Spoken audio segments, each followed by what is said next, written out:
దేవుడు ప్రతి సాయంకాల సమయంలో ఆ పిల్లల దగ్గరికి రావడానికి గల కారణం ఏంటి?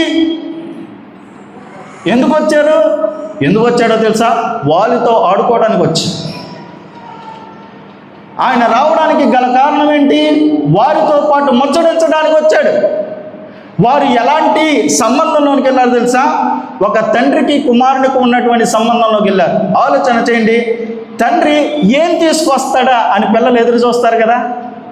ప్రతి సాయంకాల సమయంలో ఆదాము అవ్వ దేవుని యొక్క ఆ యొక్క చేతుల వైపు చూసి, ఈరోజు నా తండ్రి ఏం తీసుకొచ్చాడు నా గురించి?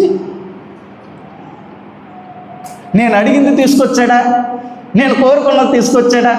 నేను అడిగాను కదా, ఇది తింటాను తండ్రి, నీవు నాకు తీసుకొస్తావా?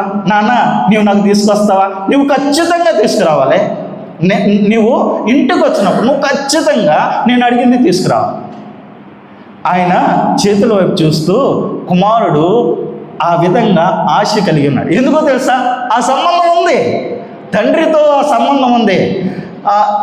కొన్ని సందర్భాల్లో తండ్రి తిడతా ఉన్నప్పుడు, ఖచ్చి నాయన నేను నీతో ఉండను అని పక్కకు వెళ్ళిపోయినటువంటి పరిస్థితులు ఉన్నాయి. కోపగించుకునే పరిస్థితులు ఉన్నాయి. మూతి ముడుచుకునేటువంటి పరిస్థితులు ఉన్నాయి. హక్కుని చేర్చుకునేటువంటి పరిస్థితులు ఉన్నాయి. సరదాగా కితకితలు పెట్టుకునేటువంటి సన్నివేశాలు కూడా ఉన్నాయి అక్కడ. ఇవన్నీ బైబిల్లో లేవు. కానీ ఆ సంబంధం ఎలా ఉంటుంది? ఈ లోక తండ్రితో ఈ లోక కుమారులకు ఉన్నటువంటి సంబంధమే కదా ఉండేది. ఈ లోక కుమారులు తండ్రితో ఎలా ఉంటారు?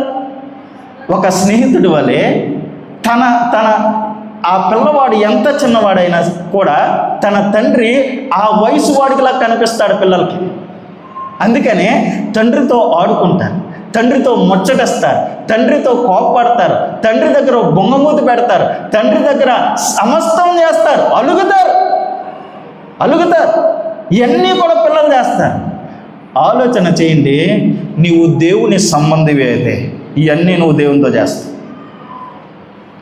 దేవుని దగ్గర అలుగుతావు, దేవుని దగ్గర బొంగమూతి పెట్టుకుంటావు, దేవుడి దగ్గర అలక కలుగుతుంది, దేవుని దగ్గర ప్రేమను పొందుతావు, దేవుడి దగ్గర ఆశిస్తావు, తండ్రి దగ్గర కోరుకుంటావు. ఇది నాకు కావాలయ్యా, నువ్వు తెస్తావా దేవా అని అడుగుతావు, నువ్వు అజమాయిస్తావు, నువ్వు బెదిరిస్తావు, అన్నీ చేస్తావు. ఇది తండ్రితో సంబంధం అంటే ఎలాంటి సంబంధం ఉన్నవారు దేవుని పిల్లలు అవుతారో తెలుసా? ఇలాంటి సంబంధం.